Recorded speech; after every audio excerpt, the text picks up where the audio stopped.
Hello student, I am your Kapil sir. और आज की क्लास में हम लोग डिस्कस करने वाले हैं उन प्रिकॉशंस को जो हमें निश्चय इनकम को कैलकुलेट करने के टाइम पर अपने दिमाग में रखना है। तो देखिए, अगर हम करेक्टली निश्चय इनकम को मेजर करना चाहते हैं तो ये सभी प्रिकॉशंस हमें अपने दिमाग में रखने होंगे कि हमें निश्चय इनकम को कैलकुलेट करने के टाइम पर क्या इंक्लूड नहीं करना है और क्या इंक्लूड करना है। तो देखिए, मैंने यहाँ दोनों मेथड्स के लिखे हैं, एक्सपेंडिचर मेथड के भी लिखे हैं और इनकम मेथड के भी लिखे हैं। वैल्यू एडेड मेथड के हम पहली वीडियो में वैल्यू एडेड मेथड जब मैंने समझाया था आपको, तब मैंने उसके प्रिकॉशंस को उसी वीडियो के साथ एक्सप्लेन कर दिया था। और आज की वीडियो में हम लोग डिस्कस करने वाले हैं precautions of expenditure method and precautions of income method. तो देखिए, हम सभी को पता है, प्रीवियस वीडियो हमने देखी हुई है कि एक्सपेंडिचर, जितने भी फाइनल एक्सपेंडिचर हैं इकोनॉमी के अंदर, उन सभी फाइनल एक्सपेंडिचर्स का सम अप करके हम कैलकुलेट कर लेते हैं जीडीपी एट एमपी। ओके, और उस जीडीपी एट एमपी के हेल्प से हम लोग कैलकुलेट करते हैं एनएनपी-एफसी यानी कि नेशनल इनकम। तो यहां दिमाग में रखने वाली चीज है कि जब हम नेशनल इनकम को कैलकुलेट करते हैं तो किसी भी तरह की कोई मिस्टेक नहीं होनी चाहिए। तो देखिए, ऐसा खर्चा जो इंटरमीडिएट गुड्स को परचेज करने पर किया गया है उसे हम नेशनल इनकम में इन्वॉल्व नहीं करेंगे। उसका रीजन है कि जो खर्चा, जो एक्सपेंडिचर इनकम इंटरमीडिएट गुड्स के कंजम्पशन के लिए किया गया है वो फाइनल एक्सपेंडिचर तो है ही नहीं, तो इंटरमीडिएट एक्सपेंडिचर है। और हम लोग एक्सपेंडिचर मेथड में सिर्फ फाइनल एक्सपेंडिचर को इन्वॉल्व करते हैं। Okay, and the second one is the transfer payment. Transfer payment किसी भी तरह का कोई पार्टिसिपेशन नहीं दे रहा सर्कुलर फ्लो ऑफ इनकम में। ओके, तो इसको भी हम नेशनल इनकम में इन्वॉल्व नहीं करेंगे अगर हम एक्सपेंडिचर मेथड से नेशनल इनकम को कैलकुलेट कर रहे हैं। थर्ड आता है second hand goods. Second hand goods को अगर हम परचेज कर रहे हैं तो परचेज करने पर किया जाने वाला खर्चा भी नेशनल इनकम में इन्वॉल्व नहीं होगा। उसका रीजन है कि जिस ईयर वो पर्टिकुलर गुड प्रोड्यूस हुआ, उसी ईयर में हमने उसको नेशनल इनकम में इन्वॉल्व कर लिया। तो अब अगेन हम उसे नेशनल इनकम में इन्वॉल्व नहीं करेंगे क्योंकि हम पहले ही उसे उस ईयर की नेशनल इनकम में इन्वॉल्व कर चुके हैं। ओके, तो सेकेंड हैंड गुड्स इस ईयर के आउटपुट में कोई भी पार्टिसिपेशन नहीं दे रहे। इस ईयर गुड्स एंड सर्विसेज के सर्कुलर फ्लो ऑफ इनकम में कोई पार्टिसिपेशन नहीं दे रहे, इसीलिए हम इसको इन्वॉल्व नहीं करेंगे नेशनल इनकम में। नेक्स्ट पॉइंट पर आते हैं परचेज ऑफ फाइनेंशियल असेट्स। तो आप सब जानते हैं फाइनेंशियल असेट्स में क्या क्या इन्वॉल्व होता है। फाइनेंशियल असेट्स में इन्वॉल्व होता है शेयर, डिवेंचर एंड बॉन्ड्स। तो देखिए, शेयर, डिवेंचर एंड बॉन्ड्स ये सब फाइनेंशियल असेट्स की कैटेगरी में आते हैं। तो जो शेयर, डिवेंचर एंड बॉन्ड्स हैं ये गुड्स एंड सर्विसेज की तरह, यानी आउटपुट तो जनरेट नहीं हो रहा है इनसे, मतलब आउटपुट तो जनरेट नहीं हो रहा। आप देखिए, अगर मैं शेयर परचेज करता हूं तो क्या आउटपुट जनरेट हुआ, डिवेंचर परचेज किए क्या जनरेट हुआ आउटपुट। मेरे पास जो मनी था, मैंने मनी को कन्वर्ट करा लिया किसी फाइनेंशियल असेट्स में। सिर्फ मैंने इतना किया, तो किसी भी मैंने क्या किया, एक तरह से अपनी सेविंग करा। तो मैंने इस प्रोसेस के अकॉर्डिंग किसी तरह का गुड्स या सर्विस जनरेट नहीं किया। तो इसलिए जो फाइनेंशियल असेट्स में चेंज हो रहे हैं उनको हम नेशनल इनकम में इन्वॉल्व नहीं करेंगे। लेकिन चाहे तो हम सेकेंड हैंड गुड्स को परचेज करते हैं और परचेज करने के टाइम में मैंने कोई कमीशन या ब्रोकरेज दिया ब्रोकर को, तो कमीशन या ब्रोकरेज जो ब्रोकर को दी है वो नेशनल इनकम में इन्वॉल्व की जाएगी क्योंकि करंट ईयर में उसने अपनी सर्विस, ब्रोकर ने अपनी सर्विस जनरेट की और उसके बदले में ब्रोकरेज दी। सेम फाइनेंशियल असेट्स के केस में होगा, जो ब्रोकरेज है या कमीशन है जो ब्रोकर ने लिया है या सेल्स एजेंट ने लिया है, अपनी सर्विस जनरेट करने के बदले में लिया है और वो सर्विस जनरेट हुई है करंट ईयर में। That's why it should be involve in the national income. Okay, क्या इन्वॉल्व होगा? ये दोनों इन्वॉल्व नहीं होंगे।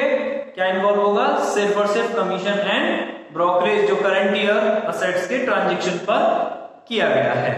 अब अगले पॉइंट पर आते हैं, वो है what should be included while calculating the national income by expenditure method. तो देखिए हम लोग क्या करते हैं, सेल्फ कंजम्पशन के लिए भी प्रोडक्शन करते हैं। इम्प्यूटेड रेंट, जो इम्प्यूटेड रेंट है ओन ऑक्युपाइड हाउस का, उसको हम नेशनल इनकम में इन्वॉल्व करते हैं। Okay, bye calculating the national income by expenditure method. तो जब हम एक्सपेंडिचर मेथड से नेशनल इनकम को कैलकुलेट करेंगे तो जो ओन ऑक्युपाइड हाउस का रेंट है उसे भी नेशनल इनकम में इन्वॉल्व किया जाएगा, उसकी जो एस्टिमेटेड वैल्यू है उसे नेशनल इनकम में इन्वॉल्व किया जाएगा। उसके बाद हम नेक्स्ट पॉइंट पर आते हैं, तो वो है प्रिकॉशंस ऑफ इनकम मेथड। यानी कि जब आप इनकम मेथड के थ्रू नेशनल इनकम को कैलकुलेट कर रहे हैं तो आपको कौन कौन से पॉइंट्स, कौन कौन सी बातों का ध्यान रखना है, उन पॉइंट्स, उन हेड्स को जिन्हें आपको नेशनल इनकम में इन्वॉल्व करना है और जिन्हें आपको नेशनल इनकम में इन्वॉल्व नहीं करना है। तो देखिए मैं सबसे पहले डिस्कस करने वाला हूं ऐसे पॉइंट्स को जिन्हें हमें नेशनल इनकम में इन्वॉल्व नहीं करना है। Okay, these are the points which will not be included in national income। तो देखिए सबसे पहला है सेकेंड हैंड गुड्स। अगर हम किसी भी तरह का second hand goods current year में सेल कर रहे हैं तो उसे हम नेशनल इनकम में इंक्लूड नहीं करेंगे। उसका रीजन है कि जिस ईयर से वो गुड प्रोड्यूस हुआ था उसी ईयर के आउटपुट में वो इंक्लूड हो गया, उसी ईयर की वो जीडीपी में इंक्लूड हो गया। तो ये जो सेकेंड हैंड गुड है वो करंट ईयर में तो प्रोड्यूस हुआ नहीं है, तो जब करंट ईयर में प्रोड्यूस नहीं हुआ है तो हम इसको सेल करने पर जो इनकम जनरेट कर रहे हैं उसे भी हम नेशनल इनकम में इन्वॉल्व नहीं करेंगे। And second point is transfer income. तो देखिए ट्रांसफर इनकम ऐसी इनकम होती है जो वन साइडेड होती है, जैसे कि पेंशन।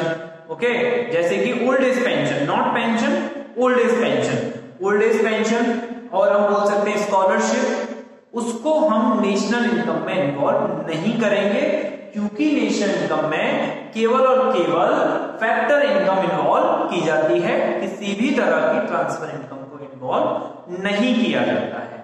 अब हम थर्ड पॉइंट पर आते हैं, तो ये है सेल ऑफ फाइनेंशियल असेट्स। यहां हमने पढ़ा था परचेज ऑफ फाइनेंशियल असेट्स, यहां हम पढ़ रहे हैं सेल्स ऑफ फाइनेंशियल असेट्स। तो देखिए फाइनेंशियल असेट्स में आते हैं शेयर, डिवेंचर, बॉन्ड्स। तो अगर हम किसी भी तरह की फाइनेंशियल असेट्स जैसे कि शेयर, डिवेंचर, बॉन्ड्स को सेल करके कोई भी मनी को ले रहे हैं, ओके, तो वो नेशनल इनकम में इन्वॉल्व नहीं होगी क्योंकि वो सिर्फ और सिर्फ उसको मनी में कन्वर्ट कर रही है। ओके, ये किसी भी तरह का आउटपुट जनरेट नहीं कर रही, और जो चीज आउटपुट जनरेट नहीं कर रही उसको हम नेशनल इनकम में इन्वॉल्व नहीं करेंगे। ठीक है, अब हम नेक्स्ट पॉइंट पर आते हैं विंडफॉल गेन। विंडफॉल गेन क्या होता है? विंडफॉल गेन क्या होता है? विंडफॉल गेन होता है जो लॉटरी से इनकम आ रही है, हॉर्स रेस से इनकम आ रही है, ओके, जो वन साइडेड है, एकदम बिना किसी गुड्स या सर्विस के जनरेट किए हुए आ गई, वो विंडफॉल गेन है। इसे भी हम नेशनल इनकम में इन्वॉल्व नहीं करेंगे। क्यों नहीं करेंगे? क्योंकि ये किसी भी तरह का कोई participation circular flow of income में अपना नहीं ले रहा है। ओके, अब देखिए payment out of past savings. अगर हमारी पास्ट सेविंग्स हैं और उनमें से हम कोई भी पेमेंट कर रहे हैं, जैसे कि डेट ड्यूटीज में, डेट ड्यूटीज का पेमेंट कर रहे हैं, इंटरेस्ट टैक्स का पेमेंट कर रहे हैं, तो वो पास्ट सेविंग्स में से हम कर रहे हैं, out of the past savings कर रहे हैं, सो इनको भी हम नेशनल इनकम में इन्वॉल्व नहीं करेंगे। अब क्या करेंगे नेशनल इनकम में इन्वॉल्व? वही पॉइंट आ गया, imputed value of production for self consumption. तो अगर हमारा ओन ऑक्युपाइड हाउस है, ओके, तो उसका जो इंप्यूटेड रेंट है उसको हम नेशनल इनकम में इन्वॉल्व करेंगे।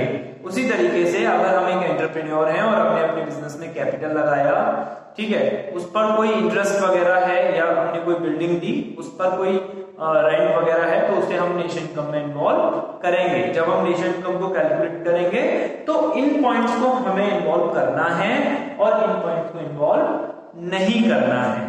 ओके, सो आज की क्लास में हमने प्रिकॉशन समझे हैं जब हमें नेशनल इनकम को कैलकुलेट करना है इनकम मेथड से एंड एक्सपेंडिचर मेथड से। Okay, so student, thanks for watching, thank you very much.